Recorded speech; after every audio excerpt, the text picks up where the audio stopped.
08 17 17 700. Talking Scottish football first. Yeah, the weekend is here. Paul Cooney with Barry Ferguson and Mark Guidi. 08 17 17 700. Celtic are through in the Europa League after that win last night, and they're going to play Stuttgart, a team no stranger to Martin O'Neill. We'll speak with Mark in a moment or two about that, and Barry as well. While the clock counts down till Monday night in the transfer window, still no definite signings for Celtic and nothing else for Rangers so far, but they probably, fair to say, got the business done early. Rangers losing 3-1 last night against Porto.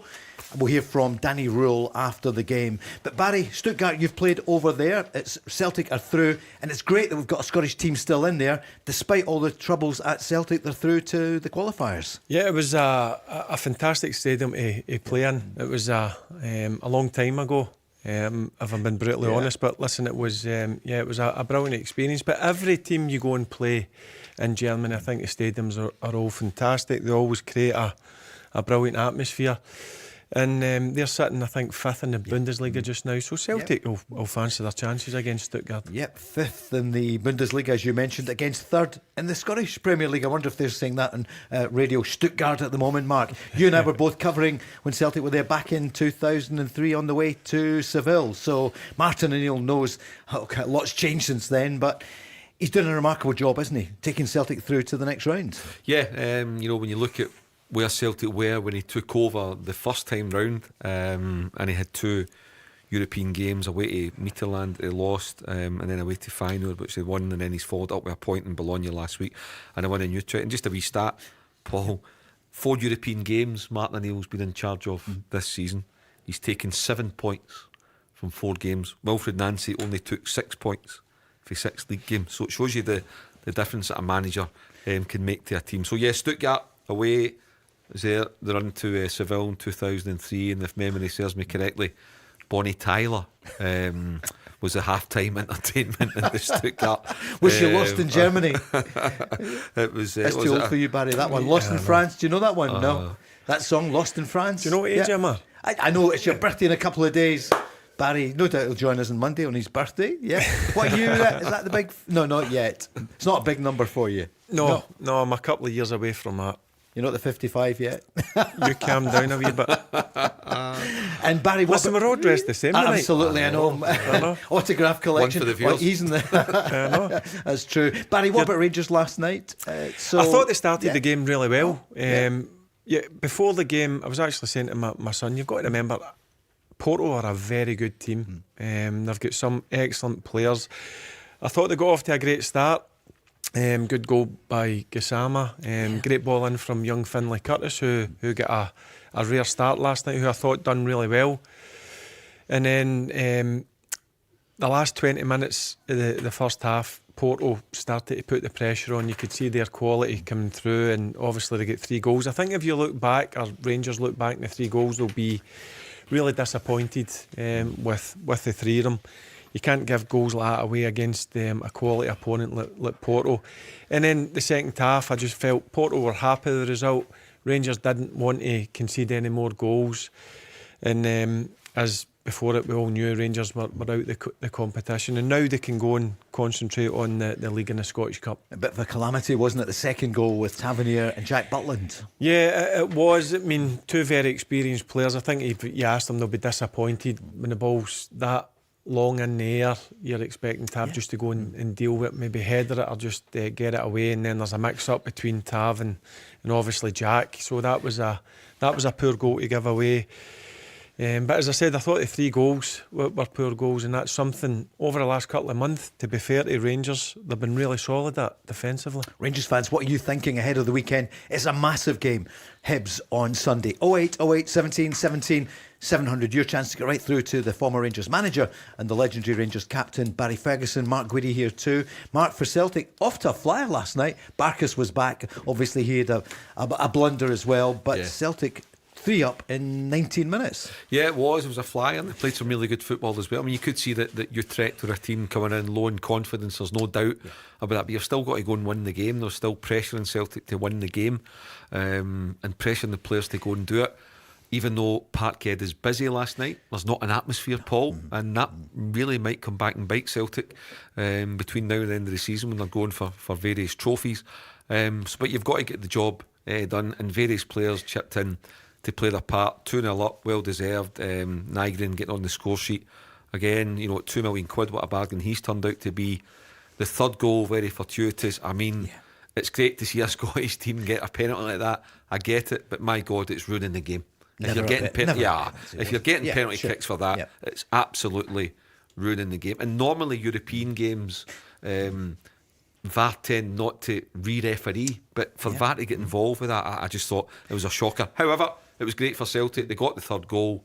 Wee bit nervy for a few minutes after that, and then they've clinched it to make it 4-2. I met a few Utrecht fans in town this morning, and they were saying they loved the atmosphere last night. I thought most of them were brilliant. I know there were some issues beforehand, the police were involved, but in general they were good natured and they thought it was an amazing atmosphere. But Barry, it's not what it normally would be. The Celtic fans not loving the Europa League and not loving the relationship with the club just now. It was a bit quieter. Good from a Scotland point of view to see Kieran Tierney was man of the match. He was back at his best maybe last night. Yeah, he's getting there. He's definitely playing on a more regular basis. That was always going to be the case because he had missed a lot of football when he re-signed for Celtic. But now you're starting to see the qualities that he's got. He's a big player for Celtic, and I'm sure Martin O'Neill will be desperate to keep him fit for the remaining games. Auston Trusty with that header mark which sealed it for Celtic. He's Dr. Jekyll. You never know what you're going to get, but last night you got the best of him. Yeah, it was a good goal. I mean, he didn't do well at Tynecastle on Sunday. Yet he was outstanding against Bologna last Thursday night. So yeah, he's just not levelled out. I mean, there's no doubt that when he's on his game, he's very, very good.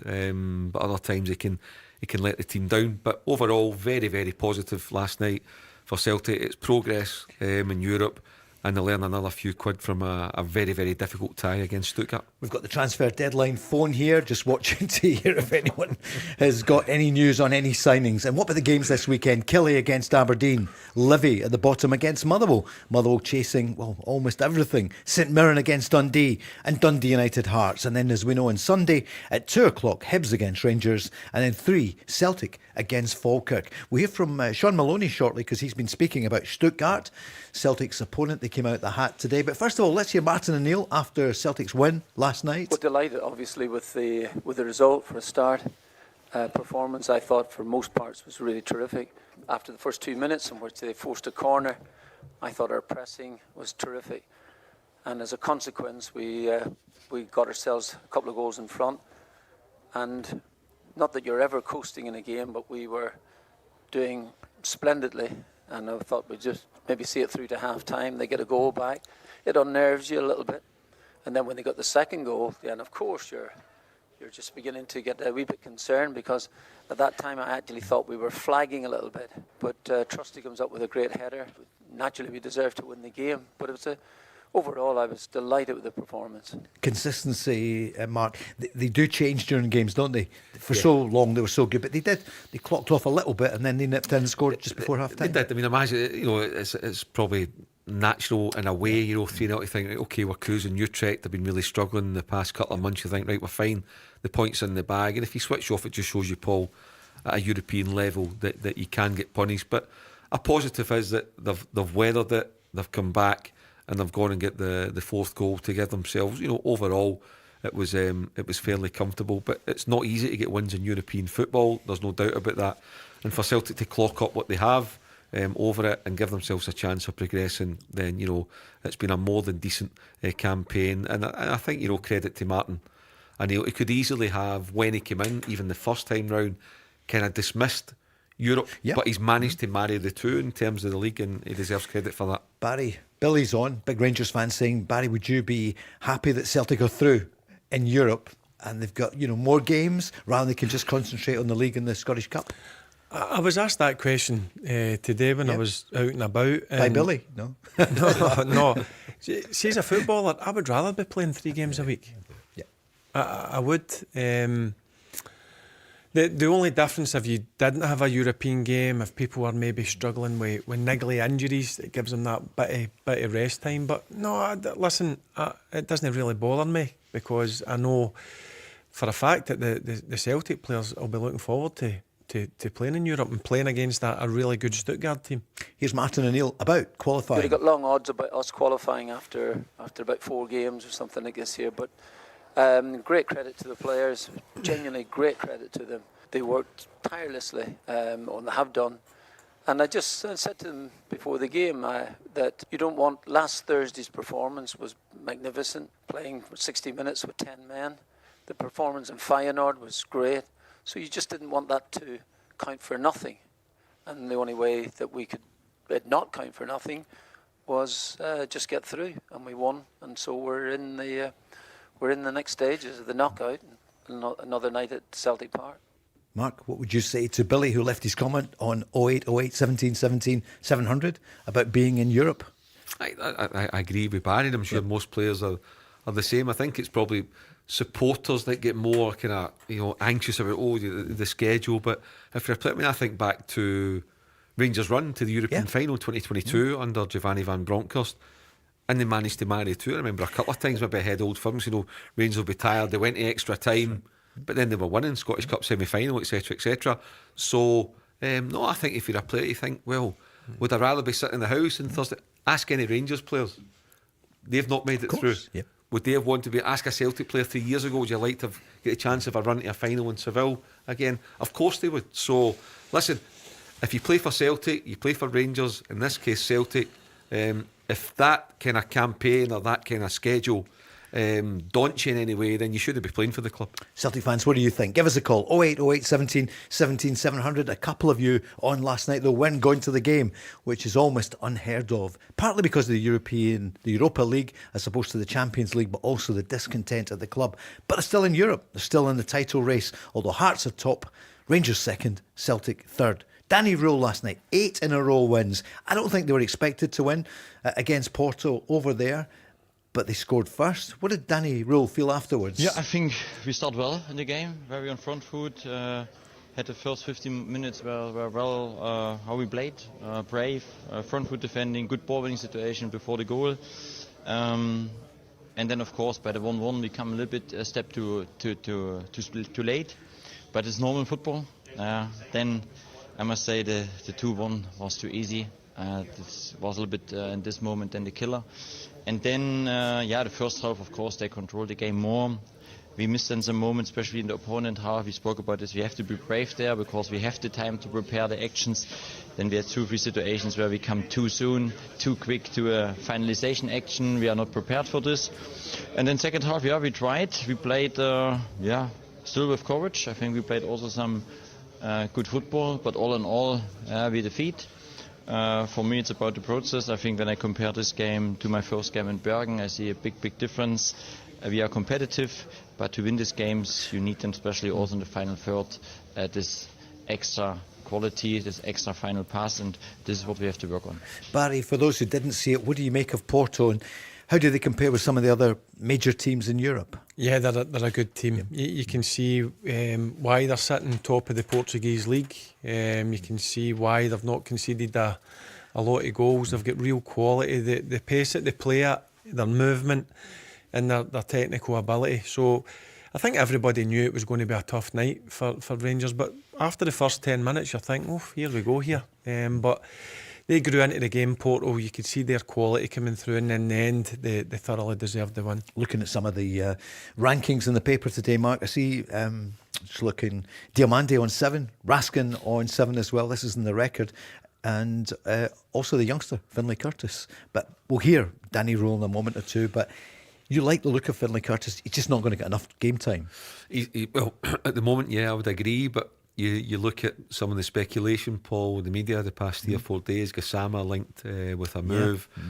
And at some point Rangers have to go with that business model. If you're buying for 2 and considering the spend that they've put out already with nothing coming in at the moment, you need to find a way to start heading towards balancing the book. So maybe Gassama goes, maybe Antman goes, Matondo, I don't know, he's not away quite yet, is he? But he's been linked with 1 or 2 people, including Philippe Clement at Norwich. Yeah. So maybe they're holding off to see if any of those others go, and if not, then I think Finlay Curtis goes, probably Kilmarnock the favourites to land them. So I think that would be, I have a feeling, Paul, looking at it just now, at Rangers and at Celtic, I think we're going to see a lot of action on Monday before 11 Monday? o'clock. Yeah. Not tonight. Monday at 11 o'clock. I think there's going to be, before then, there will be a lot of action of comings and goings at both clubs. Let's hear Danny Röhl speak about Finlay Curtis and other potential transfers. Yeah, I think general the last 2 weeks, I think that's the reason why Finlay got more and more minutes. He deserved it. We had a good talk with him 2 weeks ago, and since then, big process in his development, also from the mindset. This is fantastic. And now we have to make a decision for the club, but his performance is really great at the moment to see this, also how he makes the step forwards, how brave he is with the ball, against the ball, he did his job. Let's see what we are doing. Important is for this age that you get a lot of minutes, and I think that will be the final decision for us. Barry, any word? Who do you think will be on the way out in the next few days? Joe Rothwell, probably? Yeah, there's a number. Yeah. There's Rothwell, there's Matondo, Norwich. there's Inciala. So I do think there'll be a few going out the door. And then obviously the talk of the steaming just now is young Finlay Curtis. And the way that the manager's talking there is he wants him to play a lot of football. So I think for his development, and also it'll be good for him. He goes and plays in Porto, fantastic stadium against a right good team.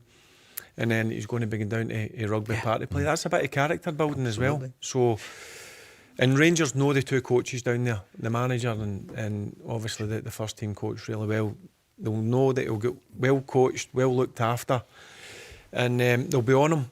So I thought he done fantastic last night, young Finlay. It was great to see he get a start, but I just think for his development and for his future, I think the best for him is to go out and play week in, week out. I heard Billy Dodds last night, late on Radio Scotland.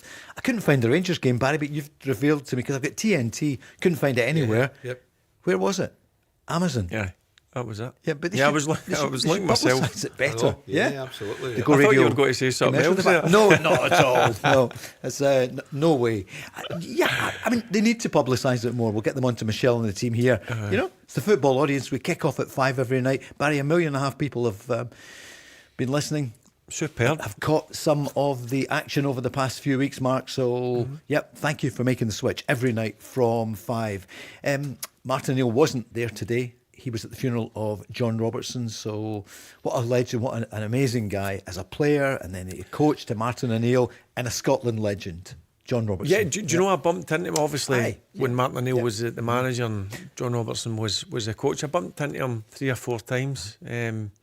And had a beer or two with him. What a great guy. And in terms of people go on about the Rangers and Celtic thing, you don't speak to them. Honestly, I stood and had a right good chat, and I didn't understand at the time how good a player he was. And then till the next day, you actually start asking people, you look up, and he was a player and a half. Mark, John before your Robertson. time. And a great guy as well. Yeah. Yeah. He was indeed Nottingham gentleman. Forest and Scotland. So Sean Maloney on duty today. The news came in obviously with the UEFA draw, Stuttgart, and here's Sean Maloney's reaction. Yeah, great tie. So we're just off the back of last night, which is it felt like a bit of a special one for us, and tough draw, but we got a few games before that, so but yeah, it's something to look forward to for sure. Yeah, I remember also hanging on for dear life in the away leg, so it'll be tough. Yeah, it'll be it's a brilliant game, brilliant for our supporters, and from probably where we were post Midtjylland to actually qualify is the players did a brilliant job. Yeah, Mark, he's remembering the game from 20 Yeah, years and ago. I remember it too, the first leg at Celtic Park, and I think Celtic would settle again to take a 3-1 lead over to Tierney, and young Maloney, who might have been 19 or 20 years old, scored. Paul Lambert, Sean Maloney, Stan Petrov scored. That night, Henrik Larsson, I think, was recovering from the broken cheekbone at that point. So Sean scored in that game. And that Stuttgart team, Paul, Alexander Kleb, who played for Arsenal. I played with him at Birmingham. Aye. Oh, did you? Yeah. Balakov, Bulgarian legend. Wow. Played for Stuttgart that night as well. Celtic lost 3-2 over, as Sean said. It was a nervy one for them hanging on. But if Celtic could repeat that, Paul, they would take it all day long. European football, you can't beat it as they go further into it. Some Celtic fans are saying, is this going to be the season where they go all the way to a final again, Mark? But they didn't win the league that season. But you never know. The fans would they'd love both. But it's about the title, isn't it? Something has changed at Celtic, though, with Martin O'Neill in there. I mean, how much he's billing them out big time. Sean Maloney, the players themselves, you get the sense, if you were Hearts, what do you think they feel just now? They'll be worried. Rangers just behind them and Celtic tucked in there as well. Well, I think if you're Hearts, then I think that we said Monday night, I think a draw wasn't a bad result for both teams. Rangers were the big winners over the weekend. As Barney said, his ideal result would have been a draw at Tynecastle, and Rangers won, so therefore they've gone ahead of Celtic in the league and clawed back 2 points on Hearts to cut the deficit to 4. Hearts go to Ibrox on February the 15th. I think we'll have I know we're getting a real shape of the league every week, Paul, but on February the 15th at full time at Ibrox, we'll have a real shape of certainly where Hearts are, and if they can come through their next 4 games, Tannadice tomorrow night, Edinburgh Derby, St Mirren away, Rangers away, if they can come through those next 4 games with still that kind of 4-5 point gap, they are seriously in pole position to win the title. For Rangers though, Barry, your old team, it must just now be, okay, they wanted to win last night, weren't expected, it's now about this title chase. 100%.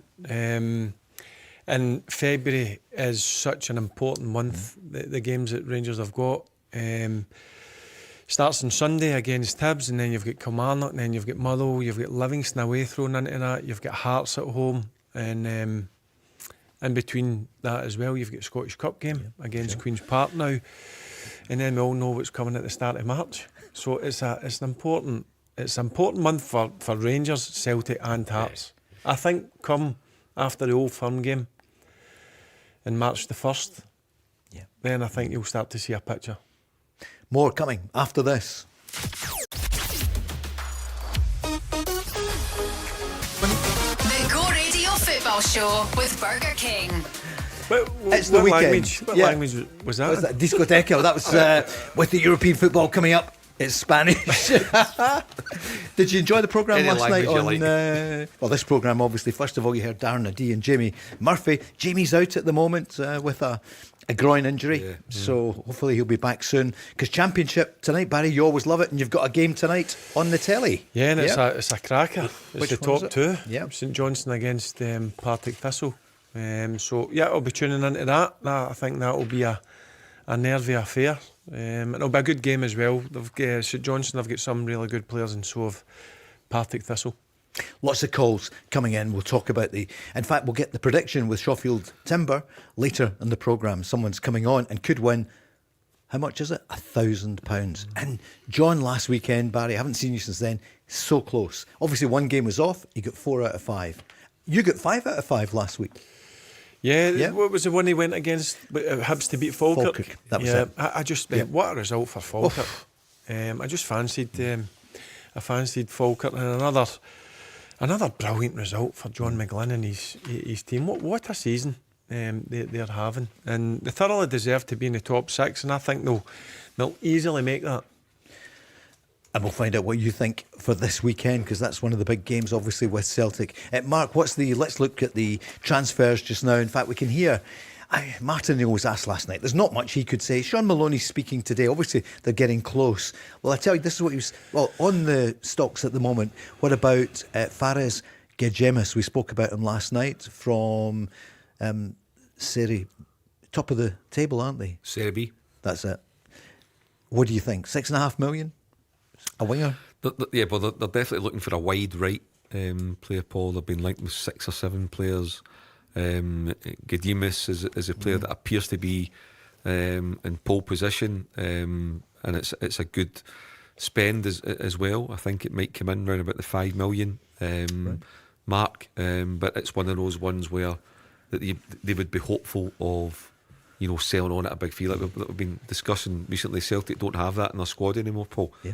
That £20 million player that they can sell and fund their spend, so they need to get back on it again in terms of the market. But right now the immediate aim is getting in 2 or 3 players that can help Celtic cope with the schedule that's coming up, and ultimately on May the 16th become the champions, retain the title. So that's why I think it'll go to Monday. I don't expect anybody to be in ahead of Sunday's game at home to Falkirk. I think all the comings and goings, including Ibrox, everything will happen on Monday. The backup is apparently Damir Regic, who's a Slovakian player with Streda. So That seems to be quite hot speculation, Mark. We can't confirm it, but here's Sean Maloney this afternoon. Are you going to get a few players in between now and Monday night? I think there's a few, isn't there? I think there was a few names mentioned last night with Martin, but yeah, we're going to have to get pretty close. It's getting to that point in the window. But I feel that they are. Like, it's speaking with the board on a pretty regular basis, all of us staff, myself and Martin. It's we feel it's close, but it has to be. It's that sort of time of the month. So, but in terms of the guys, I think Martin obviously said that you were reasonably close, but I think until there actually are players, it's tough. I think you have to respect the clubs that you're dealing with. Yeah. This is what Martin said last night. No, we are definitely making progress. There's no question about that. Definitely. Mark, any other thoughts? I see Rak-Zaki is mentioned again. I feel that's thrown in every day. Rak-Zaki at Crystal Palace. Crystal Palace, yeah. Paul, look, it's now at that stage with 3 days to go that I get what Sean Maloney's saying. It is close, but it's the word that you're looking for is it's done. He's signed, had his photograph holding the jersey, and he's available for selection. You need to get to that stage now. There is no room for error. There's no, we can look at it next week, we can look at the week after. No, we're 30 days into the window. The 2 signings that Celtic have made, credit to them, they look the part. I think they've got a contribution to make, but they need more help, and it's up to the Celtic hierarchy now to get their jobs done and do their bit to help the club try and retain the title. At Rangers, Barry, Ryan Naderi, his name's been on for a few days, and today he's filed a transfer request from Hansa Rostock in Germany. What do you think? 2.6 million, he wants to come? Yeah, he's desperate to come. I'm more than confident that Rangers will get another 2 players in the door. Right. 2 more. Yeah, I think he'll certainly wants a centre forward. There's no doubt. It looks as if Danilo's either going to the Dutch league or the Cypriot league. So we'll just need to wait and see where that goes over the next couple of days. So a striker is a main priority, and I think another midfielder. I do think he'll try and do something along the line. So I think Rangers are going to be really busy, as Mark mentioned there. Certainly with a couple coming in, but certainly 4 or 5 going out the door on loan. Mark, I see Danilo, as Barry mentioned there, looks as though he's off to the Eredivisie, NEC Nijmegen. So it just didn't work out for him, did it? And no, injuries. He was very unlucky with injuries. There's no doubt there's a quality player there. Barry would obviously know a lot more about that, having worked with him closely for 4 months last season. But I think it's the kind of, if you talk about an ideal scenario, Paul, and you can't always achieve ideal scenarios during a window, particularly January, but getting Danilo out the door off the wage bill and to then bring somebody in, that's the kind of solution that Rangers were looking for. It keeps Majowski, it keeps Chermiti, and if it is Nadiri, gets him over the line. Obviously Danny Röhl will know a lot about him, his contacts in Germany, so that's a scenario that they'll look to get on. And I'd imagine, Paul, for me, once you see players putting in transfer requests, players tend to get their way, so I think that's a deal that will get done with Naderi going to Rangers. Danny Röhl was asked last night, Barry, do you need defensive reinforcements? I think on this level, the first conceded goal, we come a little bit a step too late in the midfield, but it happens. I think the 2-1 is not really a dangerous situation. It's a long ball, 40 meters. We have to control this. And finally, by set play, we know they are strong, like us in the past. That could be happened. I think I see, Mani with a good performance, Sean with a good performance, Nasser with a good performance. I think Dušan will come back. I think we have a lot of good options. The defense, for me, it's about how we can score more goals. But all in all, we should still understand in this competition this year we were not good enough to come through. But I saw in the last 4 games a big step forward. What do you take from that, Barry? That he's demanding more. He understands. I mean, he made before that clip you played. If you go back to the Bergen game to Rangers now, it's night and day. It's totally night and day. And I think a lot of players have come on leaps and bounds. You can see that he's spent a lot of time in the training ground, and to get Rangers in a place where they are just now at the start of February, I never seen it coming. So you've got to give him a lot of credit, and the players a lot of credit as well. But he's very demanding. That's what you have to be. That's the way you have to be at Rangers. And look, they'll take that one in the chin last night. There was parts that were really positive. The negative for me was the 3 goals that they gave away, but genuinely they've been sound defensively. So now you've got to look forward to one thing, and that's Easter Road at 2 o'clock on Sunday, and make sure you go there and you find a way to get the 3 points. Mark, it sounds as though he's not looking for a defender just now. Is that what you took from what he said? Yeah, he seems to be quite comfortable. Yeah. You can understand why. Fernandes is making a serious contribution. You get John Souttar, you know what you're getting off John. Dujan still really light, fantastic pace. Also playing a right back if you need him to. They brought in Romans. So yeah, I think if you'd to say to Danny Röhl, there's only room for one more, it's definitely a number 9. That's what he really wants. Anything else, I think, would have been a bonus considering they've got 3 bodies in already. So I think that Rangers will get Nadiri in the door. It sounds like Danny Röhl will be quite excited about what he can do in the title running. 0808 17 17 700 on the eve of what's going to be a big weekend in the title race. Of course, Hearts in action tomorrow night up at Dundee United live on Sky at 8 o'clock, and then on Sunday 2 o'clock Hibs against Rangers, and then at 3 Celtic against Falkirk. The other games tomorrow afternoon, Killie against Aberdeen. Quite fancy that one, Barry. I know you've got stuff on, but that's Rugby Park. Killie need to take something. Yeah, they need to take something. Ideally, it'd be the 3 points. I don't think a point would be the worst result for them, but they're at home.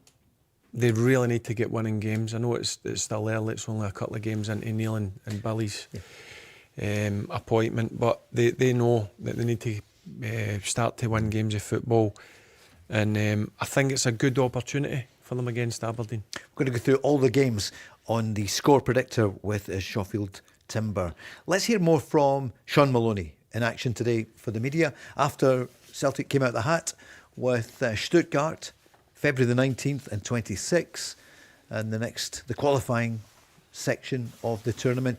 He said the board, much criticised, but they're ready to do deals. Yeah, the work's been done. I think, in fairness to the board, they're there and ready to try and get the deals done, and hopefully that happens. Yeah, it won't be through a lack of effort or a lack of like we've had to do a lot of work in a quick period of time because of the management change. But I've been really happy with the list of players that we've been given and the types of players. So yeah, really hopeful that we can all get that done, because it's not always on the board or there's things that we have to do. We have to speak to players. We have to get the players to sort of have a desire to come to work with us. So it's a collective really to get this done, and yeah, we hope it turns out positive. Yeah. Mark, the fans are demanding it. Yeah, I mean, I think Sean Maloney's role, Paul, since Martin O'Neill came back into the building early January, has been sporting director.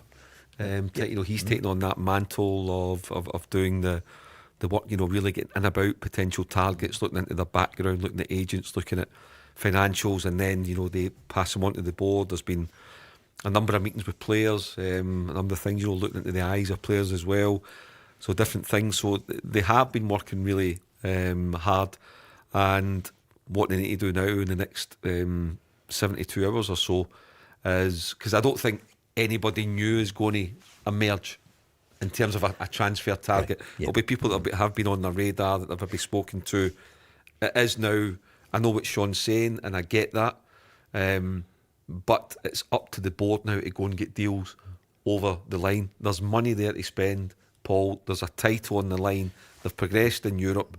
They've had a really shaky season, but right now they're in a decent position, and there's a chance to make it an excellent season.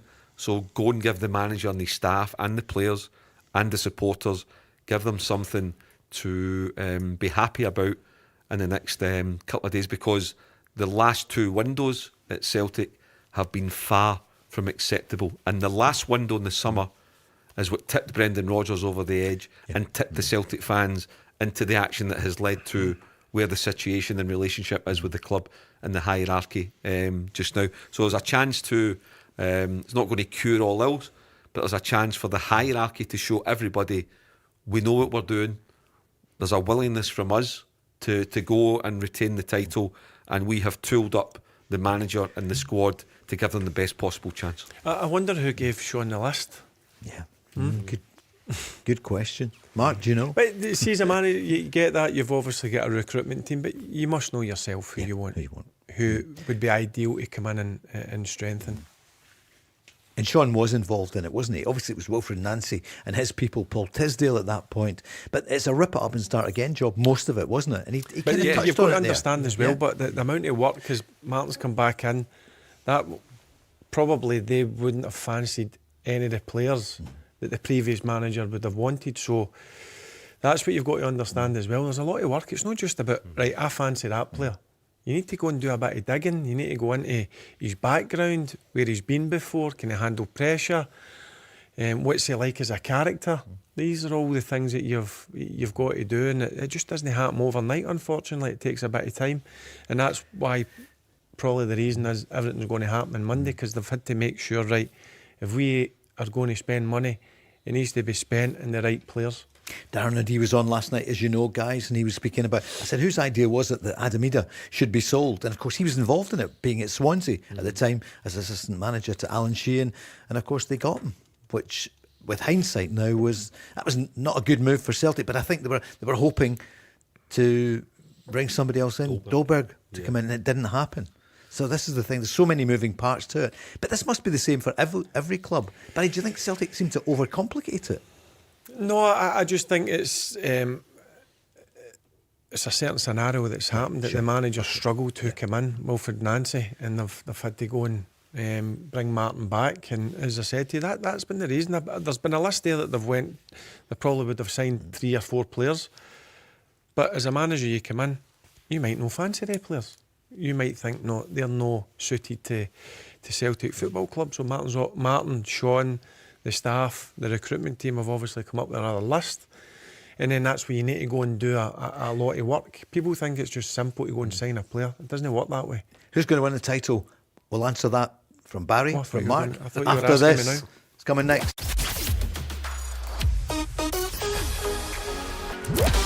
The Go Radio Football Show with Burger King.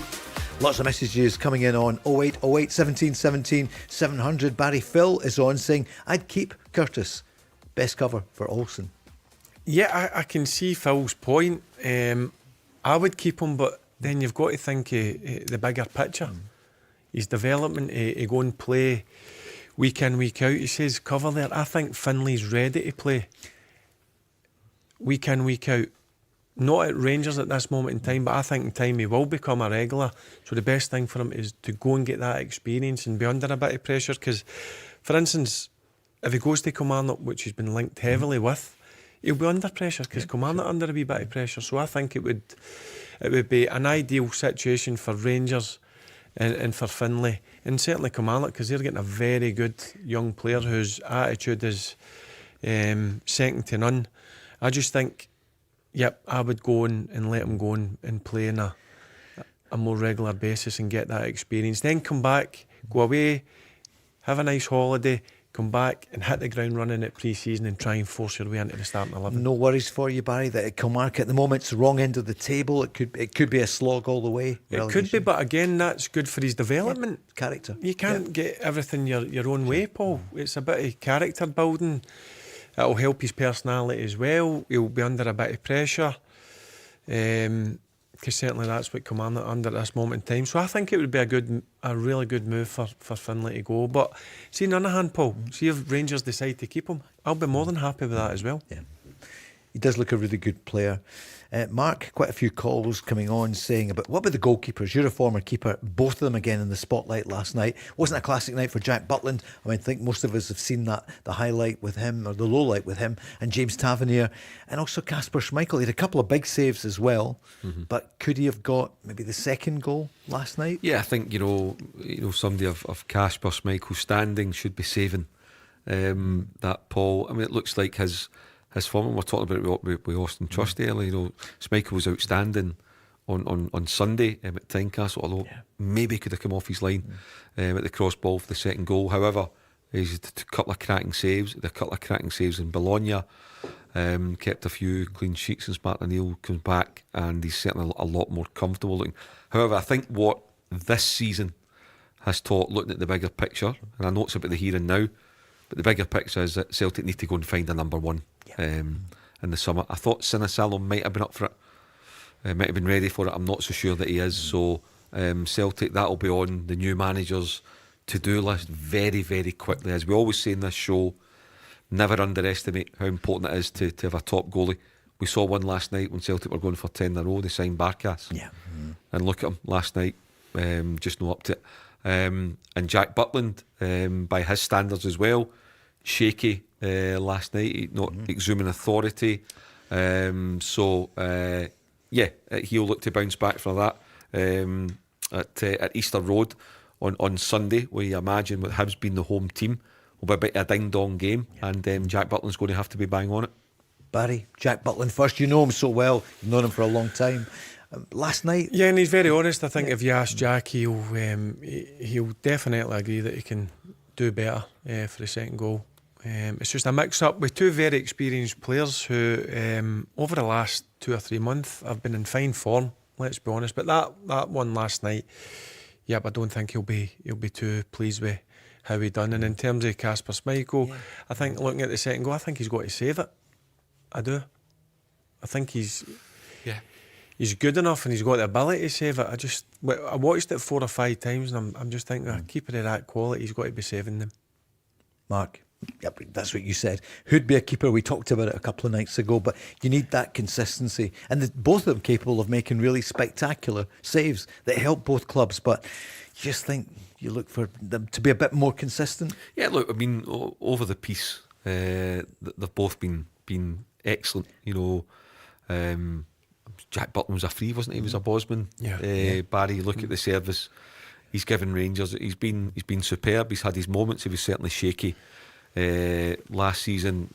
Barry ended up leaving him out and put Liam Kelly in. So look, sometimes that can happen to goalkeepers about how they bounce back. And Kasper Schmeichel, he's had an outstanding career. He's been a great signing for Celtic as well. But like I say, looking forward, I can't imagine Celtic going with him as our number one next season. Danny's on, a Celtic fan, saying recruitment process, what is going on at Celtic? We've talked about it tonight, the change from Wilfred Nancy to Martin O'Neill, and obviously there's different targets that they're going for. Sean Maloney spoke a bit more this afternoon about the process of how to recruit the players. It's definitely Martin that has that final say. So I think once it gets to the stage or the list of players, so I think it's, I wouldn't say I'm taking the players to that list. That's definitely a recruitment team. I think as in most clubs, you generally get sent quite a few players or certain players that you think are specific or could do a certain thing for us. There's loads of different sort of ways. We are definitely trying to change parts of the recruitment team, or maybe the process, not the team. It's just really specific. So I've been really happy with the 2 guys that have came. So I think Julian and Thomas are types of players or profiles that we haven't had. And then it's really specific that the ones that we want to try and bring in. And we feel that we've got a few that sort of do the things that we need, particularly on that right side. And then hopefully we can get them in. Mark?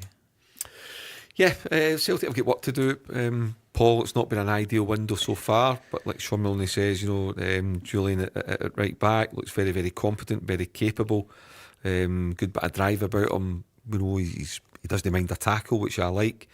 And big striker Thomas on Sunday showed what he's about, but they definitely need more in the door. And I think what Celtic supporters would like to see, Paul, is Dermot Desmond shown that he's right up. I mean, you think back, there's been certain moments during his 25-year tenure as a kind of main man, if you like, bringing in Martin O'Neill, bringing in Gordon Strachan, bringing in Brendan Rodgers in the summer of 2016. There's been times where he's just really exerted his authority and to show that he cares about the club and he's up for it and he wants it to be successful. And I think they're looking from the hierarchy, but ultimately it's Dermot Desmond to show over the next 3 or 4 days.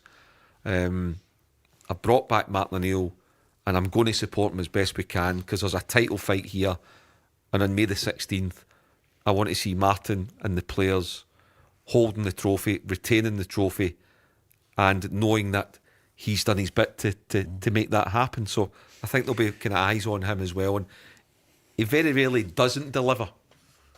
So interested to see what happens in the next 3 days. Dermot Desmond Or Martin O'Neill, did you mean there? No, Dermot Desmond. Dermot Desmond. You know, over the peak. Of course, it's not great now with the fans, and I get it. So the last couple of wins have been disappointing, but there's a chance in the next 3 days to go to Martin O'Neill and Sean Maloney and the current crop and say, "There you go. I've done my bit. It's up to you guys now." Barry, 15 games to go then. Hearts 51, as you know. Rangers 47, Celtic 45. Quite a few people have been on saying, who do you think now? Who is going to win the league? I'm sticking with what I said a couple of weeks ago. I think Rangers will do it. I really do. I'm quietly confident. I'm not overconfident, but I just think they're in a good place in terms of the league. When they're not playing well, the key is they're finding how to win games of football. And now the 3 players that I've brought in, Chukwani, Olsen and Romans, I think he's going to be fit for next week against Kilmarnock, or if not the midweek game, certainly the weekend game. And as I said, there'll be another 1 or 2 players come through the door. And the key is the guys that they've signed, for me, would strengthen the starting 11. So, yep, I'm going to stick to my guns and say Rangers. And do you know what? I'm saying that. I never thought I would say that 2 or 3 months ago. Of course. Scov Olsen, everyone knows his reputation. Chukwani, people are excited about it, the Rangers fans. But I hear you saying they need a striker. Chermita's there. We spoke about it for months. We spoke about Miofsky. Listen, again, last night watching the game, I thought he'd done well, but I'm screaming at the TV, get yourself in the box more. Number 9, I want to see him in the box. When his hold-up play has been really good over the last month or so. His work rate has never been in question. When he takes that touch and lays it off, your first thought is get yourself in that box. And sometimes he's not in the box enough. But definitely it's a key area that Rangers will want to go in and strengthen with, certainly with Danilo looking if he's going out the door. And there was that chat during the week about Chermiti being wanted. I mean, I'm not sure. I think it was There'll maybe no agents talk. No. But I mean, unless it's ridiculous money, I know Rangers wouldn't sell. And I'm talking ridiculous money. Yeah. Which is what? Well, what did they pay for Chermiti? 8 million? till 10. Yeah. Yeah. No, they wouldn't. What was it quoted? 13 million pounds. Sorry, should I say? Yeah. No chance. And I don't think their value will diminish in the next 3 or 4 months anyway. When you're talking about Chermiti and Gassama, there was a talk of, what were people saying, £10 million from Monaco. No, I think you keep the squad intact, and if you're going to do anything, do it in the summer. But unless a ridiculous offer comes in for one of the players. Rangers fans, what do you think? Celtic fans, what do you reckon? Is it going to be Rangers? Is it going to be Hearts? Or is it going to be Celtic? News is next, and then we're back.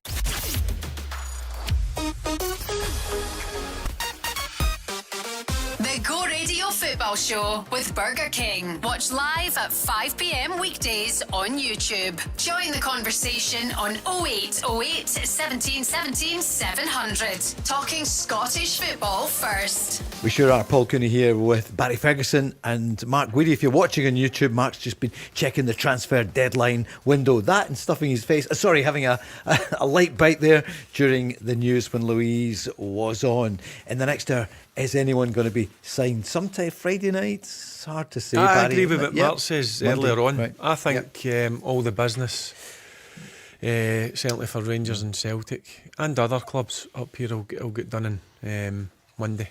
I see in the record this morning an exclusive from Keith Jackson saying that Joe Pirro at Leeds United, he's told them, I want to stay here, I want to fight for my place. But if Rangers don't get the player they're after, Barry, then I mean it's the same group, so the 49ers, so they might just tell him. Get up to Glasgow, as you says. There's a connection between obviously Rangers and Leeds United.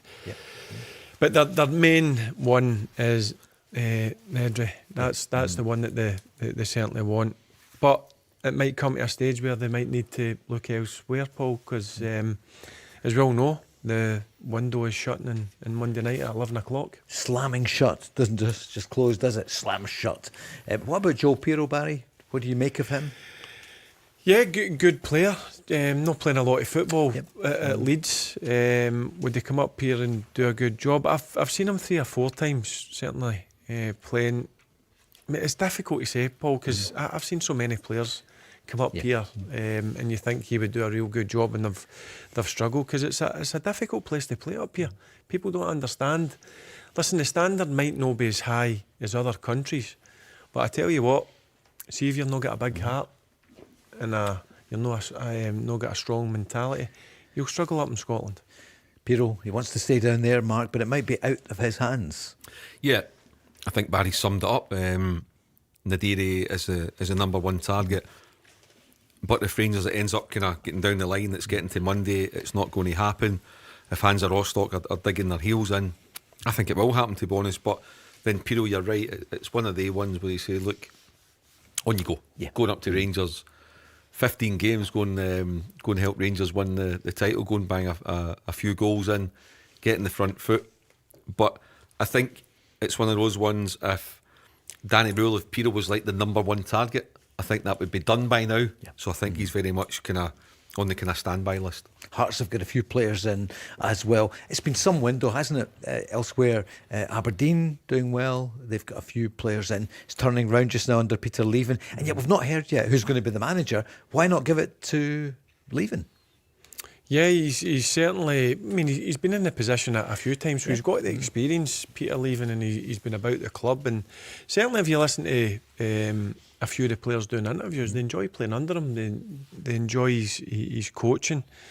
So, yep, I'm surprised that they've not named a permanent manager, because I think that's 2 or 3 weeks since the previous manager left. So they must be taking their time, but why not give Peter Leven it until the end of the season and see how he goes about his business and see what type of results he gets them, and can he actually get them into the top 6 as well? Mark, Dave Cormack certainly has never found wanting when it comes to shelling out. He spends so much money on that club. He has, in the past 6 or 7 years, he spent a right few quid. That's one thing you can never accuse him of. You can't accuse him of backing his managers. He's made some questionable choices, there's no doubt about that, but he always finds a way of getting a few quid, brings in investors. I think the key to the managerial appointment, Paul, will be who can Fenensteel work with. The director of football is clearly very influential there in the football department, and it makes sense.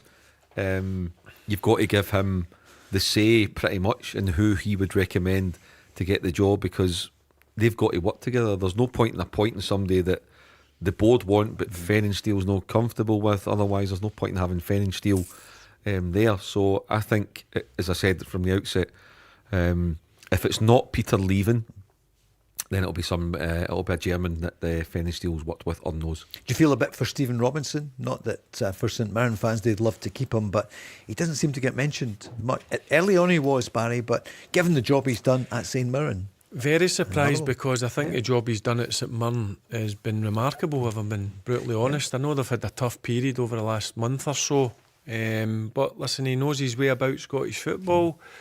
I think if you look back, in the most important thing in the game, and that's recruitment, I think his recruitment's really good. St Mirren each year lose their best players, and he goes and recruits down south in the lower leagues and across in Ireland. So yep, I'm surprised that he's not been given a bigger job, but sometimes a manager and a club just suit each other, and I think St Mirren and Stephen Robinson just really suit each other, albeit they're going through a tough period, but I still think they'll be totally fine this season.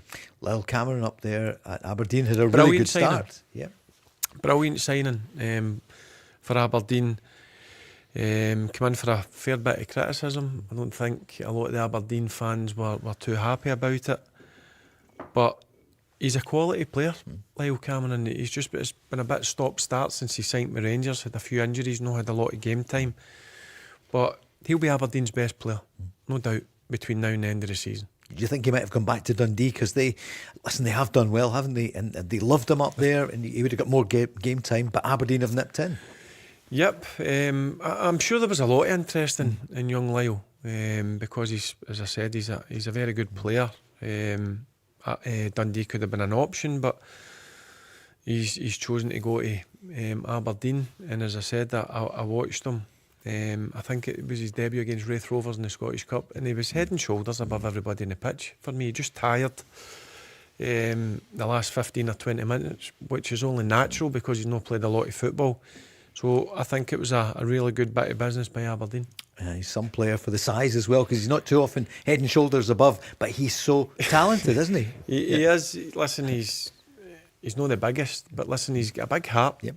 That's what you need, and he's got good quality as well. So I hope he goes away there, plays a lot of football, and then he can come back and try and fight for a place back at Rangers. A few messages coming in on 0808 17 17 700 saying, guys, any word on Conor Barron and when he'll be back for Rangers, Barry? Well, the initial was 2 or 3 months, so I think we're only 3 weeks into that. So you're looking at another 6 or 7 weeks before he'll be back. He was a big player for Rangers in terms of.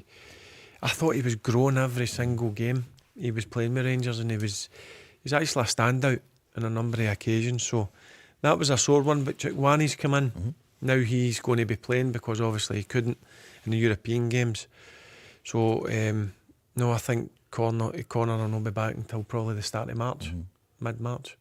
Miss for Rangers. But Barry, you feel that your old club are going to do it? They're going to win the title for the first time since, 2021? Mark, I wonder who's got the best squad. We've still got a few days till the end of the window. Celtic reviving under Martin O'Neill. Hearts have been setting the pace.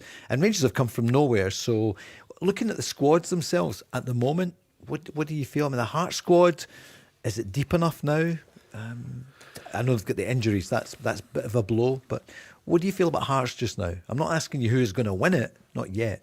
Hearts. I think Hearts are very settled, Yep. Paul.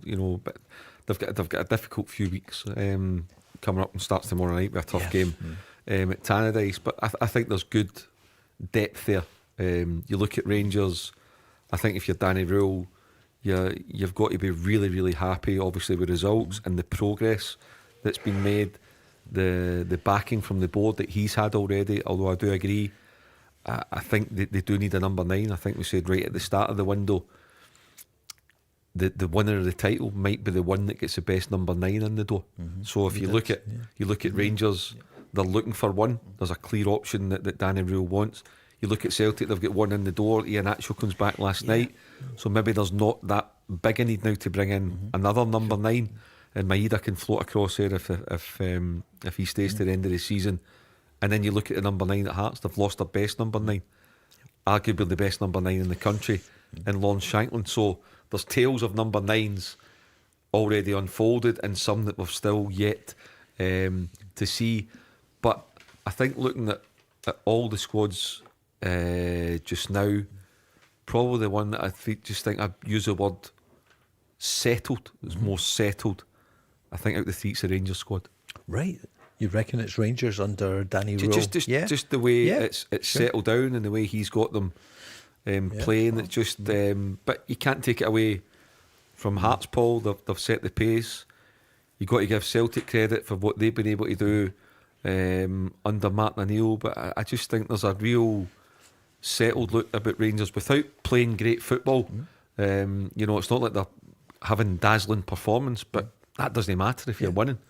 You're finding a way to win. They've found a way to get clean sheets, which I'm really surprised about, because I didn't think that was a Rangers defence that could help you become champions. So there's a lot of plus points, but I'd still say with Hearts there, they've got to be taken so seriously because of the pace that they've set and the fact that so far they've only lost 2 games in the league. And one thing I will say is, I don't think MD's going to win it easily. No. I think this is going to go right down to the last couple of games of the season. I have no doubt in my mind about this. Helicopter, ready for 3. Yeah, it could three be. Different. Could be one of their ones. You remember that day, Barry? Yes, can't remember the 4 days after it, right enough. It was phenomenal, wasn't it? Celtic going to Motherwell, Crazy. the win, and Celtic have the title. Rangers, Hibs that day. Mark, that is one of those days journalistically. You're doing the back page for the Sunday Mail. You've got it in green and white. Oh, I got it in blue and white, and then I was at Easter Road for the radio for Clyde that Sunday afternoon, and I think, to be honest, most people expected that the title would be going to Celtic Park, given the position that Celtic and them are clear favourites going into that Sunday. And of course Rangers win 1-0, and there's a drama for Terry Butcher's Motherwell side, Scott McDonald getting a couple of goals, and it was something that I didn't see happening, but it was incredible to be and watch the events unfold. Tony Mowbray's Hibs team against Big Alec, the last day drama again that they had in 2003. So yeah, it was quite a day, and I agree with Barry. You could not rule out. Can you imagine that if the three of them still have a chance in the genuinely, and you couldn't rule it out. The three of them still I agree. on the last day. Can you imagine the pressure on VAR? And the referees and the VAR. Who's refereeing this one? Also the pressure on the players as well. But that's where you've got to have the blinkers on. You've just got to fully focus on doing your job and making sure you win your game of football. But I agree with Mark. I wouldn't be surprised if it goes down to the last game and the three of them could win it in the last day of the season. And who handles it best? It is down to the players, Barry. That's what it's all about. Who handles the occasion? There'll be a lot of nerves. So, yep. Don't be surprised if that happens. Yeah, and that's for the fans as well, isn't it? Peter Grant said, I've heard him say it a couple of times, at Tynecastle, the fans will get a bit restless because they're not used to being in that position. I don't know if that is the case. Celtic are kind of used to winning it, but this year they haven't thrown it away. Hearts have come through, and Rangers coming through as well, but they've made mistakes. And the Rangers fans, you sense, they're quiet, aren't they? They're not saying too much. I don't mean at the ground, but they just don't want to make any big claims, game at a time, and try to continue. That's what you have to do. Just go about your business quietly and focus on number one, and that's yourself and making sure you win games of football. What I will say, with being at Ibrox at every home game, it's a total different atmosphere now.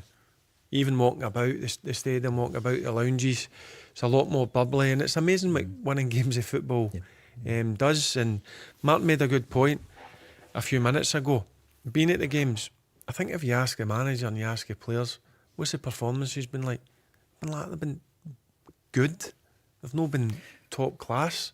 But do you know what? The key is winning, finding a way to win. It's like the game on Sunday. Of course. Wasn't great. They get the penalty. Was it a penalty? I'm going to ask you on both things, actually, because a few people have said, Barry, what was your take on it? I didn't think it was a penalty. Yeah, sure. Because I didn't. Yeah. So anyway, penalty scored. Tav puts it away as normal.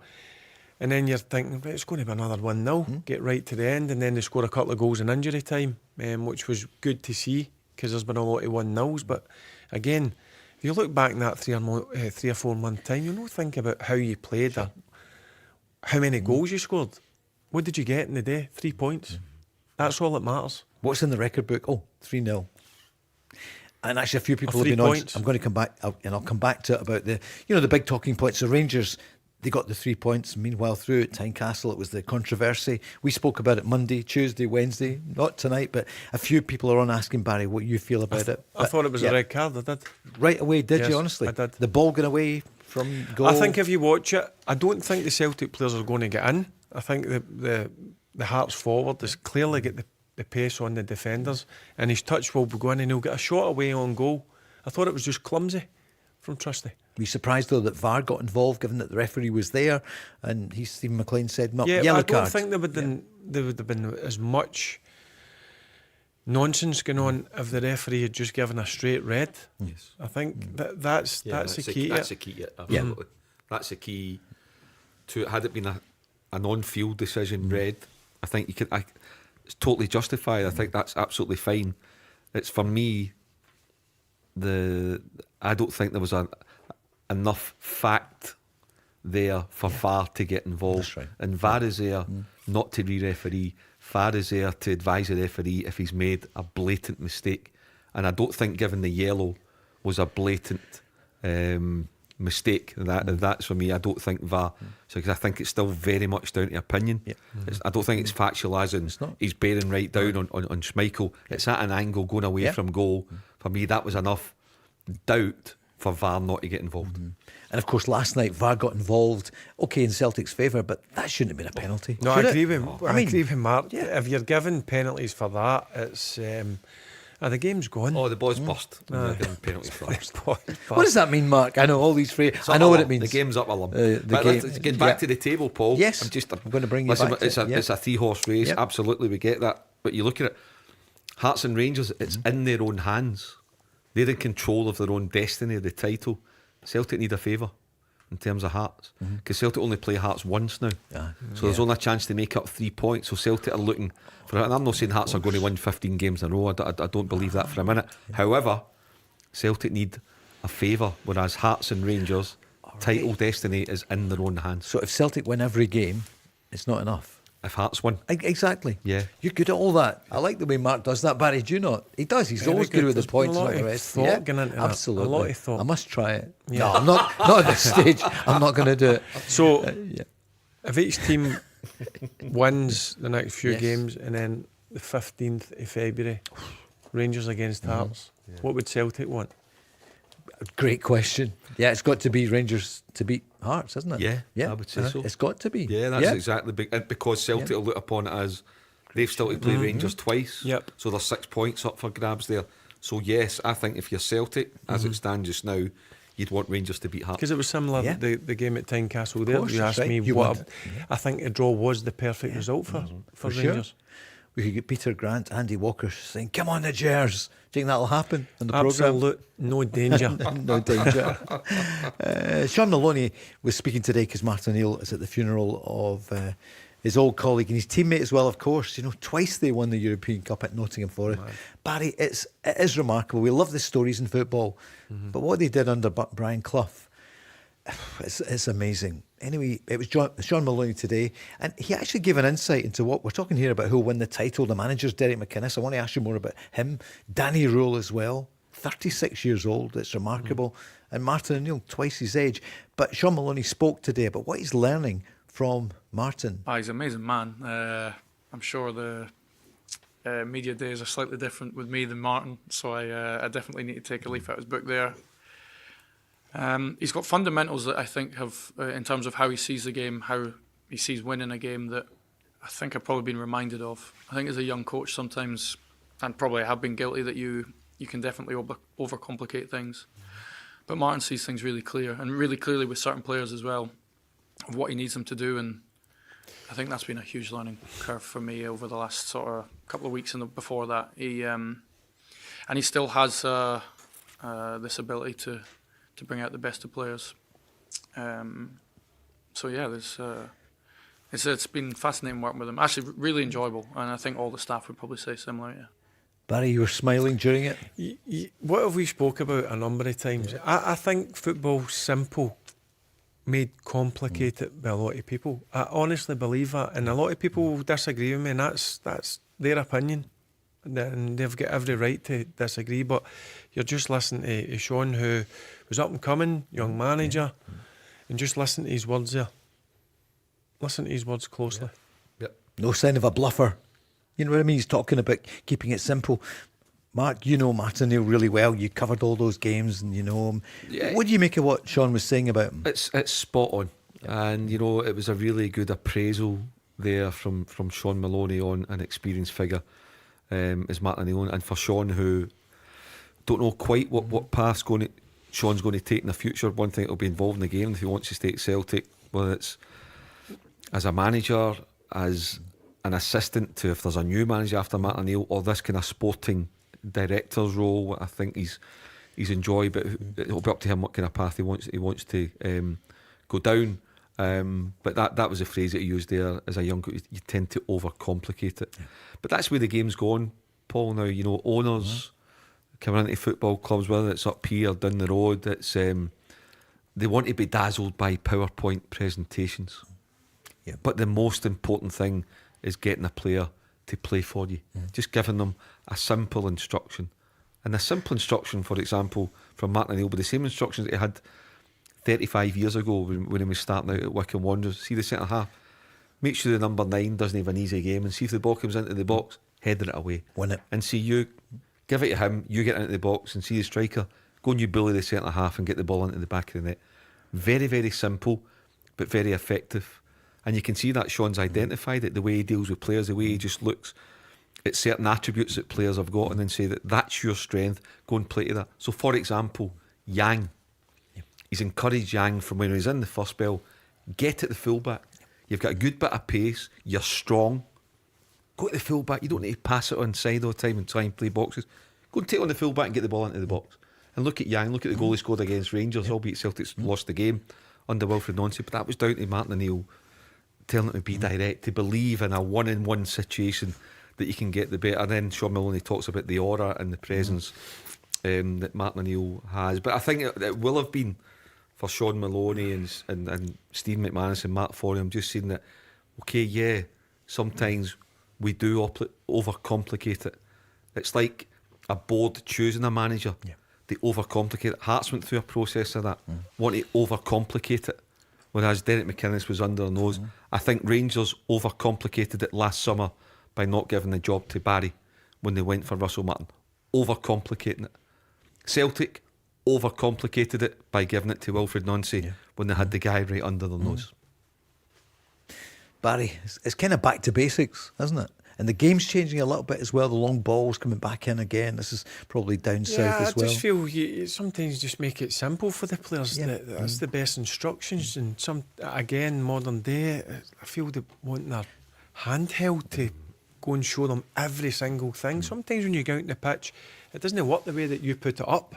So they need to figure it out themselves. And I feel a lot of them get a bit dazzled by that. I mean, back in the day when I played under Walter Smith, Dick Advocate, Alec McLeish, if something wasn't going according to plan on the pitch, it was up to myself to fix that. Adapt. Yep, that's the way that it made me become a better player and figure out things on the pitch. And sometimes you had to maybe pull full-backs in or wide guys in. You have to make decisions on the football pitch. I just feel a lot of it now is they want their handheld to be took everywhere on the pitch, and they actually want you to play the game for them. You've got to play the game. You're the man that's on the pitch. You're the one that's stripped. You're ready to play. Going to take a break, and then Tom from Bishop Briggs is next. It's the score predictor.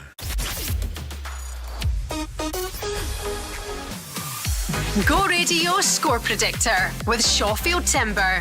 With decades of experience, they are Glasgow's specialist timber merchant. Thanks, Shaban. They certainly are. I think you can predict the weekend SPFL results. We're giving Tom the chance to take on our score predictor with Shawfield Timber. If he predicts the weekend's Premiership results as either a win, a loss or a draw, Tom, you're going to win £1,000. Tom, good evening. Good evening, gents.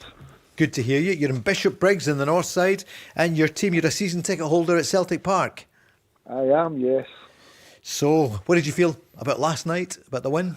Listen, the first half, they played well. They dipped a wee bit near the end of the first half. But again, good football. Things are improving in sort of every game.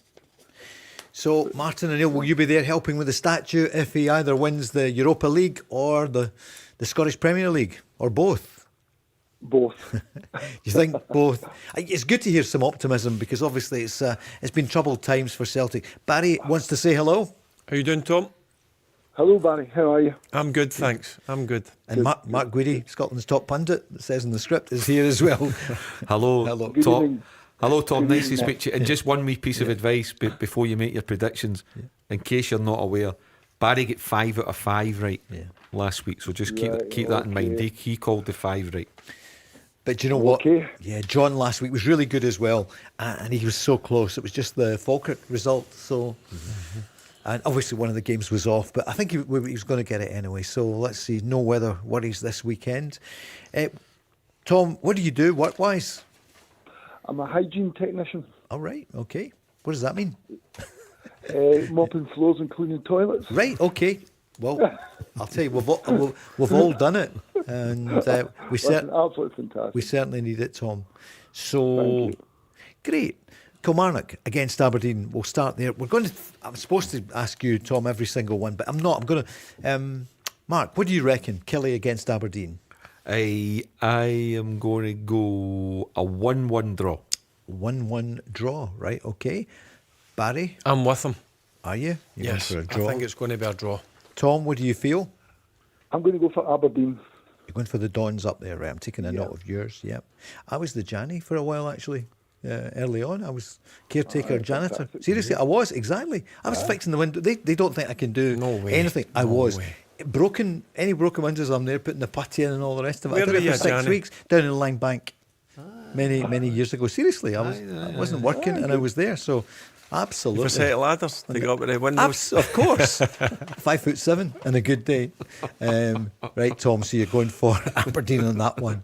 Livy against Motherwell. Barry, what do you reckon? I'm going to go an away win. For Motherwell to win. I mean, it is phenomenal, the well, isn't it, what they're doing so far? Yeah. 40 points, just 5 behind Celtic. Mark, what do you think? Yeah, I got to agree. It's very, very hard to see anything other than a Motherwell victory. They rarely concede any goals. They're fantastic going forward. Livingston conceded 6 last week at Aberdeen. Motherwell to win 2-0. Tom, what do you feel? Got to agree with the guys. I'd go for a Motherwell win. It's phenomenal, isn't it, what they're doing there? Yeah. I saw somebody saying today, I didn't know, Stephen O'Donnell, who joined us last week, Paul McGinn, for some reason, he said, captain, my goodness, Paul McGinn's been amazing for them. Maswanisi, you're a Celtic fan, would you like to see him? It doesn't sound as though he's going to be going to Celtic, but what do you feel? Yeah, well, up front we definitely need some sort of firepower because for the last few weeks we've had nothing up front. Yeah. We've been relying on a winger to play centre forward. But it was good to see the centre forward coming back from injury last night and getting a game. Yeah. And then we've got the new signing as well, so that's bolstered it a wee bit. So it looks good. Aye. Chavanchara, Barry, I didn't ask you about his performance. He did so well, didn't he? The second goal against Hearts, down the left, boom, in for Yang. Yeah, for just coming in the door. Getting into a tough place, Tynecastle, hostile atmosphere. No, he looked to have he can play his part for Celtic from now until the end of the season. So, Tom so far going for Aberdeen to beat Kilmarnock, Motherwell to beat Livy. So, Tom, you on this one. What about the Smythe Stadium tomorrow? St Mirren, League Cup holders, as you know, against Dundee. I'm going to go for St Mirren. It's going to be a very close game. Yeah. Two of them are sort of just above each other in the Premier League. But I think St Mirren might just nick it. Okay. What do you feel, Barry, on that one? I'm going to agree with Tom. I'm going to go with St Mirren. I agree again, it'll be a tight game, but I think St Mirren will just edge it. Great. St Mirren would put them on to 22 points, the same as Dundee. So, it's a 6-pointer. Mark, your old club. Mark's a former goalkeeper at St Mirren. So, Mark, what do you reckon? Yeah, an interesting one. And Paisley, I think that's the hardest one to call out the 6 Do you? Why? games for me. Yeah, just because exactly what the guys have been saying. Also thinks, well, St Mirren will think, just get that bit of daylight. You'll probably 34, 35 points will make sure that you certainly don't finish bottom, and probably enough to keep you at that playoff place. So it'll be a huge jump towards that if St Mirren can win tomorrow. But Stephen Presley's got some great results. Tough, certainly not to rule them out. So anyway, you're asking me for a prediction. What am I going to go? St Mirren have the... I'm going to have to go a draw again. I'm going to have to go a draw, 1-1 draw. All right. Dundee 6 wins so far. St Mirren 4. I was going to say, did they break your heart, Tom, at the cup final? I wasn't really actually shocked, and I wasn't surprised because you could see things were just in a mess. So we were going in, no organisation at all, and it didn't come as a shock to me. You do wonder. I mean, there'll be a book about one, maybe not a book one day, but who thought this was a good idea to bring them in? No harm to Wilfred Nancy, but he was out of his depth. But also, how were they going to change it mid-season when you had 3 games coming up that week against the table toppers? If you'd won that game, you'd have been top of the table. Then Roma, wasn't it? And then you had the cup final, and you've got Martin and Neil in charge. I watched them, and under Wilfred Nancy, I just couldn't see any sort of style or any sort of play. It was a case he just walked in, told them, stop what you're doing, you're doing it this way. And nobody had a clue what was happening.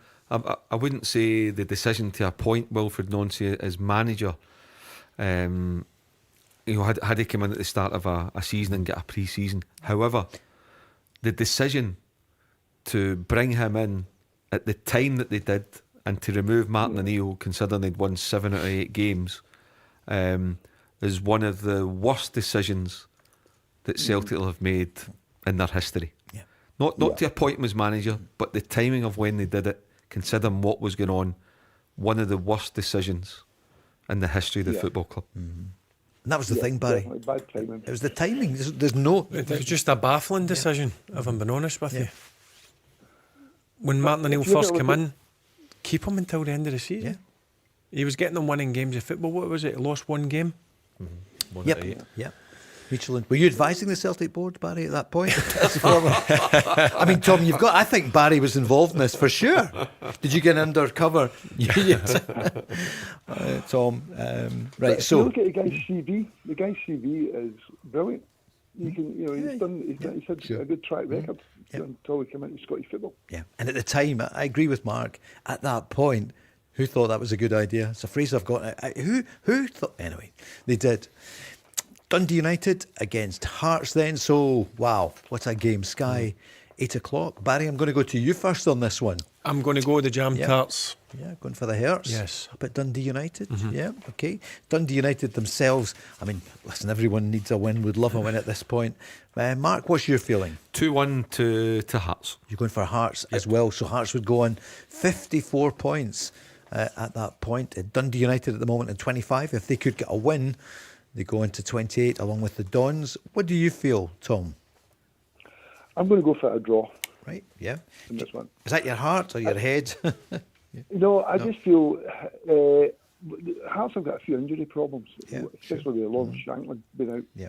And, he's one of their key men, and I just think this could be a draw in the cards for this one. Yeah, and it could well be. Yeah, I mean, they'll miss Shanklin, of course, second top scorer, and also Cammy Devlin. All right. Yeah. Mark, Hibs against Rangers, what do you feel? Hibs obviously a shocker last Saturday afternoon, but credit to Falkirk. Rangers in the back of a defeat on Thursday night, but the domestic form has been excellent. They are the form team in the country domestically, and I think Rangers will win 1-0 at Easter Road. Rangers to win 1-0. Tom, what do you feel? I'm going to go for Rangers too. Yep. Rangers to win this one. Rangers for you. Barry, I agree with the guys. I'm going to go Rangers. Okay. What do you think the scoreline's going to be? You might say I don't care, but... Yeah, but I think I'm going to go Hibs 1, Rangers 3. Hibs 1, Rangers 3. Of course, Barry, that was your last game in charge. Yep. And it was the draw, wasn't it? And the ball was over the line, but there's no point going back over that as well. Point, no. Do you ever think about that? No. Yeah. Nah, listen, what's the point? He come back, and what's the point of trying to talk to people when they just walk past you and ignore you, basically? So, just got on with it. Celtic against Falkirk. So, Tom, do you want to go first on that one? Yeah, I'll go for Celtic. I think Celtic will win with a couple of clear goals. Yep. The only is Auston Trusty suspended after last week for this one. That's true. So, maybe a wee bit, you need to keep it tight at the back. But I think in every other department, midfield and the forward line, we should be okay. Tom, you're good, keeping us right on all the things. Last night we were saying Hatate could play. He's suspended after the Bologna game.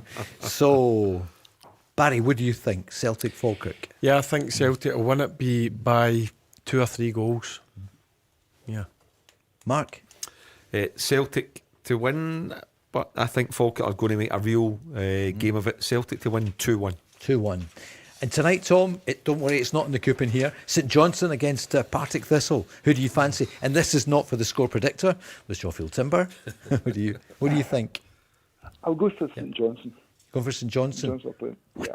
Against the Harry Rags. Barry, what do you reckon? Yeah, I know. St Johnstone. I mean, it's a massive game. Mark Wilson, of course. Alec Ray. I'm going to go St Johnstone. Are you? Yeah. Mm-hmm. Just going to have too much for them. Of course, they battered them at the beginning of the season, then the Jags did so well later. Mark, what do you feel? Thistle beat Ayr last week. St Johnstone lost at home to Dunfermline. I'm going to go for 2-2 tonight at McDermott Park. Okay, you're going 2-2. And let's just do them just now because we've got more European and more transfer. There's not news yet, but you never know. Ayr against Wraith Rovers. What do you think, Mark, on that one? 2-1 Ayr United. Okay, Barry? Yeah, home win, Ayr United. Home win. Ayr against Wraith Rovers, Tom? I'll go for Ayr United. Going for Scott Brown. Hey, how do you feel about him? I see he was on the telly. I heard Ali saying wee Scott or Reaper or something. He's not that wee, is he? Scott Brown, but... Who said that? Ali. I mean, Ali's fantastic on the telly, but anyway, what do you make of Scott Brown, what he did for you over the years? Oh, he was fantastic. He was a good captain. Absolutely fantastic. Gave 100% all the time. And you could see him leading the team as well. You know, he was talking to these players and everything else. That was a good thing about Scott Brown. And he was solid, you know. You could do with another enforcer like him, couldn't you, in the team? It'll be a long time before you see another one of him. That's true. That's a Celtic jersey That's a at the decent. moment. That's a decent slap down thing. I'll accept that one. It's sure. No, it's true, isn't it? And you reckon here, Barry? Did you give me your prediction on that one? Yes. You did. Home win. Dunfermline against Airdrie then. So what do you reckon? What do you I'm think? going to go Dunfermline to win the game. Brilliant result from last week against St yeah. Johnstone, as Mark's just mentioned there. So yeah, I'm going to go home win for Dunfermline. And Neil Lennon in between being on TNT and all the rest. I mean, Neil, Ali, Scott, they're everywhere. He's had some run just now, isn't he? So what do you think? Yeah, I agree. A great one in the cup against Aberdeen as well. I'm going to go for another 1-0 win for Dunfermline. That seems to be their favoured result. Dunfermline won Airdrie now. Tom? I'll go for Dunfermline. Going for the They're Pars. playing well just now, and Airdrie are struggling a bit. Yeah. Morton against Ross County. Tom, what do you think? I mean, my goodness, both struggling. Bit of a bounce. Morton, I would go for maybe go for Morton. Go for the in this Ton. one. Good. Yeah. Yeah. Barry? I'm going to go Ross County. Are you? Yeah. Yes. Stuart Kettlewell. Bounce. Mark? Yeah, I agree with Barry. I'm going to go 2-1 Ross County. And Queen's Park, who are back in the cup. I mean, you do feel for Stranraer, don't you? Yeah. She missed out the word emergency. Yeah, But- do you know what? I think it's poor. I mean, the game was cancelled. They've brought in a young goalkeeper, and well, listen, it's the rules. So, Queen's Park are back in. I'm going to go Arbroath to beat Queen's Park. Are you? Yeah. Yes. Going for the Red Lichties. Tom, what do you feel? I'd go for Arbroath as well. Yeah. They're playing quite well. Mark? I might nip down to Lesser Handing tomorrow to see that one. Okay. I'm going to go 1-1. Okay. Barry, can you make that tomorrow? Lesserhampton, maybe. I'll check. Oh, it's his birthday weekend, Tom. So 2 chances. let's see what happens there. Exactly. So Tom and Bishop Briggs is going for Aberdeen to win at Killie. That's what he reckons. Motherwell to win at Livingston. St Mirren to beat Dundee. A draw, Dundee United against Hearts. Hibs to lose to Rangers, so Rangers to win there, and Celtic to beat Falkirk. Tom, I've got a feeling you might be back with us on Monday night. Are you available? Yes, I am. Yeah. Fantastic. Tom, thanks so much. Enjoy the weekend. Are you off to the match on Sunday? Yes, I am. Great. So we'll get your report on it on Monday night. Tom, thanks a million. Good luck, Tom. Hope it goes well. Thank you. More coming next, just after this. The Go Radio Football Show with Burger King. The last couple of hours have flown in, so it says in the script here. Thanks to James. I hope James is okay. He's not been feeling great, our executive producer, so James, just hope he is. Yeah, he wasn't looking fine. at best, Come on. was he? Yeah, we're rooting for him. Yeah. But he's in there. He's not giving it any of this. That's what I said No, he's earlier. here. He's a worker. Looks if he's not well every Yes, night I come in. yeah. And Gary, Gary, thank you so much for all your help tonight. And Kev's been working on it as well. Cast of thousands. And in this studio this weekend, Sunday morning, Hunter and hockey. So not to be missed. And do you know what? Just next door, Bernard Ponsonby's back in this election year with the Go Radio Politics show. Mark is a great journalist. Isn't it brilliant? Some of the content coming out in here, it's making the headlines. Yep. And Bernard's the best in his field. So He's a price real good coup for Yes. Go Radio to get Bernard respected, opinionated, and knows politics inside out. Right across the board, doesn't it? Doesn't matter which party you're in or none. He knows his stuff. Yeah. Certainly does, and as you say, big year. Big year. Sure is. World Cup year as well. Barry, during the week, Andy Robertson was mentioned earlier on. John McGinn's got an injury. He'll be back in time. Andy Robertson, would you like to have seen him gone to Tottenham? Doesn't look like it. Kirk's not playing brilliantly. I think it's important, certainly at his age, and how important it is to the Scotland national team that he plays on a more regular basis. And I'm thinking Scotland going to the World Cup, I think I would rather see him go and play games of football. Yeah. Mark? Yeah, and I don't think Liverpool will let him go. I think if they were, they get a deal over the line. He's trying to get Shimicast, but I think that Andy Robertson, from a sports point of view, would have helped just bring a bit of calm. Just be a lot of turmoil there, game to game. He's an experienced campaigner in the dressing room. He could be good with the supporters as well. But the most important thing, he's got a lot to offer. As a left back, there's no doubt about that. And he would go there feeling, I want to go and help Spurs really climb the table, still involved in Europe, etc, etc. So maybe it could still happen, but it looks to me as though he's going to stay at Liverpool. And John McGinn, he will be okay, but he had an op, I think, a few days ago, in the knee, which looked innocuous, didn't it? Didn't look to be anything in it at all. But my goodness, the vice captain, we need him. Yeah, no, he's been outstanding since Stevie Clark's come into the job. He's a real driving force in the middle of the pitch, and it was good to see that. I think he posted something, didn't he, that he'll be back sooner rather than later. So that's brilliant news for Stevie Clark. By the way, can Villa win the Premiership? Good question. What a result they got at Newcastle the weekend again. Well, Peter Grant's just been on, he's tuned in. We were talking about can the fans affect it? Of course they can. We're talking about the managers, talking about the players. And he sent me something saying, are the Arsenal fans making their team nervous in the title race? Because he obviously said he thinks that the Hearts fans are going to be it could make the team nervous. The Arsenal fans, they've been so often the bridesmaid, Barry, and they're getting close to the altar. Yeah, I mean, that result last weekend against Manchester United, and you hear them booing after the game, you're thinking to yourself, wait now, what a season they've had. And yet, you're going to suffer some bad results at times. And I was very surprised to hear that. And I'm sure the players were as well. But listen, they're still in a title fight, Arsenal. Mikel Arteta, your old pal. Liverpool, it's been up and down for them, but the manager is getting a bit of stick, Mark, isn't it? It's hard to believe he won the title there. And of course, the loss of Diego Jota during the summer and that terrible crash along with his brother, it's had a profound effect on that dressing room. Yeah, I genuinely, Paul, I know Liverpool might not make the Champions League. They could end up winning the Champions League.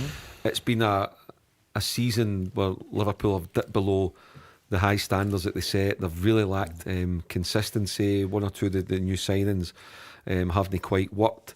However, I'd be really, really surprised if Liverpool parted company with Slot. I don't think Liverpool are that type of club. You mentioned it as well, the horrible circumstances that they faced from pre-season onwards with the sad passing of Jota. So I would be really disappointed if Liverpool sacked Arne Slot, and I really hope that he gets the chance to go again next season. And I hear today Che Adams is wanted by Wolves. I heard today. I don't know if there's been any development this afternoon. I heard it Talk Sport earlier on, and they were saying, I like Che Adams. I do.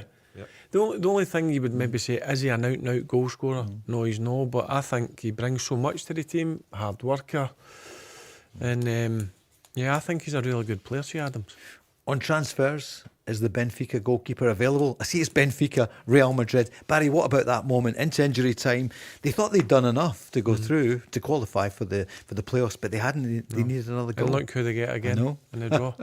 It's crazy how football works at times. What a header and what a free kick. Yeah. Wasn't he half? Is he available, Mark? For either Rangers or Celtic? For the keeper. You certainly get something about him, that's for sure. George is on, Celtic fan, saying, right, he's looking at the draw then. Celtic have got Stuttgart, Fenerbahce against Nottingham Forest. Forest a big win last night. Brann Bologna, Lille, Red Star Belgrade, PAOK against Celta Vigo, Dinamo against Genk, Panathinaikos against Victoria Pleasant, and Ludogorets against Ferencváros. His question, could Celtic win this tournament? It's not impossible, is it? Well, no, it's not impossible, but no. I think the final's on May the 20th in Istanbul. Can I see Celtic being there? No, I can't. I can't see them. They're just, listen, they've done really well, and credit where credit's due. But for me, they're not at the level to go on and get to the Europa League final. We're missing out, obviously, the biggest teams who are there, who are already automatically through. And Barry, have you got a view on the Champions League? Who's going to win it this year? It's hard to say just now, isn't it? I'm unsure. Let's Danny Röhl. We don't have that much from Danny after last night. It was about the game, so we don't have anything pre the Hibs game. Sean Maloney spoke today about Celtic's game with the opposition Falkirk. Yeah, really good. We played them twice. First game was Martin's, or both our first games, so it was probably a really difficult time for Falkirk to come to Celtic Park, just because of the feelings for Martin. I think we were fortunate to beat them in the last game, although I really liked how we defended the last 20 minutes. Kasper made a brilliant save. They're a really good attacking team. They sure are. Barry, you reckon Celtic are going to win that one? It's going to be. It's not quite squeaky bum time for the big three, but nobody can afford to slip up anymore. No, I don't think so. Listen, as I said to you, Paul, February's a huge month for Rangers, Celtic and Hearts. And then come after the Old Firm game, March the 1st, then it'll start to pan out the way that I think it could end in May the 16th. 2 signings for Rangers, you reckon, by this time, because we won't see you Monday on your birthday. You think 2 more will be in by... Yeah, I know they're actively trying their best, but the main priority, as we said at the start of the show, is bringing another number 9 in. And when you're going into a title fight, you kind of get... You want as many forward-thinking players, and certainly number 9s. And as I said to you, with Danilo going, that is a number 1 priority for Rangers. Kieran Bowie has joined Hellas Verona, so that's come out officially we spoke about it the last couple of nights. Well done to him, Kieran Bowie, over there. What did they pay for him? It doesn't say here, but I think it's 6 million plus, so it could be 7 all in. It's a lot of money. It is a lot of money. And Mark, Celtic fans this weekend, chance to keep it going for Martin O'Neill. Yeah, they need to. There's very little margin for error for Celtic. This is the kind of game, if they are to become champions, retain the title, they need to win on Sunday, Paul. If they don't win on Sunday, they're almost putting themselves out of the race. Thanks, everyone. Have a great birthday, Barry. Thank you. Enjoy. Thank you, everyone.